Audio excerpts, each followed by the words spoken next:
कर्मयोगी जीवन जीने वाला इन सभी चीज़ों से ज़्यादा आगे है। ठीक है। कई लोग बोलते हैं कि जंगल में जाना, योग करना बहुत आसान है, लेकिन घर बार में रहना और फिर योग करना ये ज़्यादा चैलेंजिंग है। तो इसीलिए भगवान ने इसीलिए क्या बोला है कि ऐसा नहीं कि तुम संन्यास लोगे तो ही तुम्हारा मोक्ष होगा। तुम कर्मयोगी बन के भी मोक्ष को प्राप्त कर सकते हो, मुक्ति को प्राप्त कर सकते हो। दोनों ही समान स्टेज है। हाँ, वो ठीक है कि उन्होंने अपनी चॉइस से घर बार नहीं बसाया, फैमिली नहीं बढ़ाई, वो उसकी चॉइस है। लेकिन जिनकी बच्चे हैं, या उससे ये नहीं हो जाएगा कि तुम्हारी मुक्ति में कोई बाधा आ जाएगी। तो ये कर्मयोगी में ऐसा कुछ भी नहीं है, है ना। तो यस, हाँ, कर्मयोगी जीवन ही ध्यान है। बहुत बड़ी बात है, बहुत बड़ी बात है। तो जो अवेयरनेस, जो लक्ष्य के साथ जीता है, लक्ष्य के साथ कर्म करता है, वही महान है। ये सीधी सी बात है। अगर हम लक्ष्य को लेके संकल्प के साथ मेडिटेशन में नहीं बैठते हैं तो हमारा ध्यान तो भटकता ही रहेगा।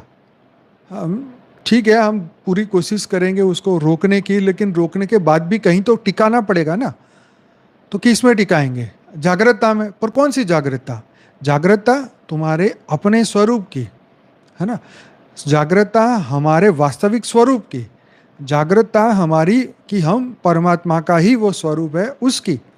और उसके अकॉर्डिंगली फिर आचरण भी तो करना पड़ेगा। कि मैं 1 घंटा ध्यान करूं और फिर मेरा आचरण कुछ और तरीके का हो, तो फिर तो जो किया वो तो सब गया, है ना। इससे स्व परिवर्तन नहीं होगा।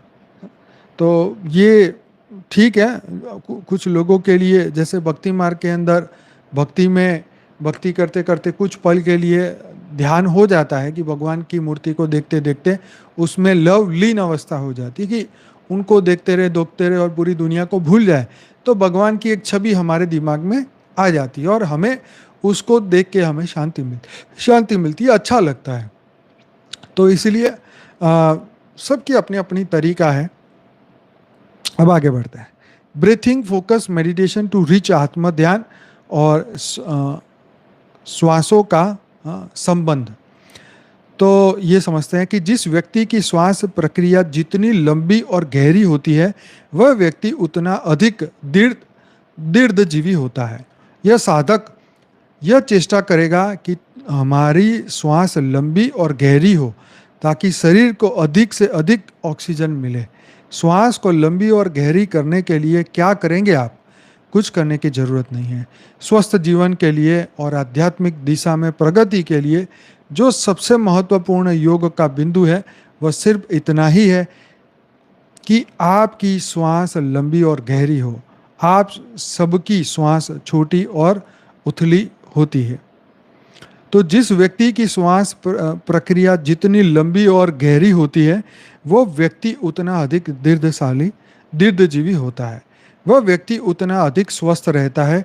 वह व्यक्ति बीमारियों का शिकार नहीं हो सकता है। और सबसे बड़ी बात यह कि व्यक्ति अंतर प्रवेश में दूसरे लोगों की तुलना में कई गुना अधिक तेजी से आत्म साक्षात्कार की दिशा में सक्रिय हो सकता है।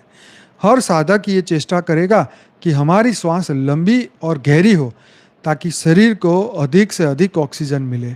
और जब श्वास लंबी और गहरी होती है, तब जो सबसे महत्वपूर्ण परिणाम होता है, आपकी चित्त वृत्तियां भी स्वस्थ होती है।